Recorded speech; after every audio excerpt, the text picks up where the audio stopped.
కొట్టలేము, తిట్టలేము, ఏమి చేయలేము. ఏదైనా చేతగానంలో చేతులు పట్టుకుని ఉండాల్సిన పరిస్థితి వచ్చింది మాకు. అంటే ఇంత చెప్తున్నా కూడా ఒకరిలో ప్రవర్తనలో మార్పు లేదు,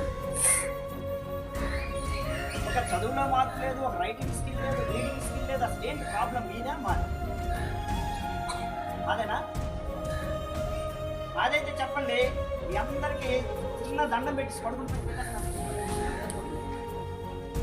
మీ అందరికి దండం పెట్టేసి లేదంటే ఇలా నేను తీసుకుంటా. మరి కొంచెం లేదా మీకు అందరు కూడా నేనే పంచి పెట్టేసి మాకు చేతనైనంత వరకు ఇక్కడ మీరు చేస్తున్నాం. మీ పిల్లల్ని మీరు కనీసం కంట్రోల్ పెట్టకపోతే మీ స్కూల్కి పంపించిన వృధా అవుతుంది. ఎందుకంటే ఇక్కడ మా ఉపాధ్యాయులు మేము ఎంత కష్టపడి పనిచేస్తున్నాం కదా, ఎలాంటి ప్రయోజనం ఉండదు. మీరు మీ పిల్లల్ని అదుపులో పెట్టుకోకపోతే మీరు పాఠశాలకు పంపించడం వృధా అవుతుంది. ఇది మైండ్లో పెట్టుకుని మీరందరూ కూడా మీ పిల్లల్ని చదువు కోసం పంపిస్తే శ్రద్ధగా ఇంటి దగ్గర చదివించండి. ఇంకా దేనికోసం అయితే పంపిస్తే పాఠశాలకు పంపించండి. ఇది నా యొక్క విజ్ఞప్తి.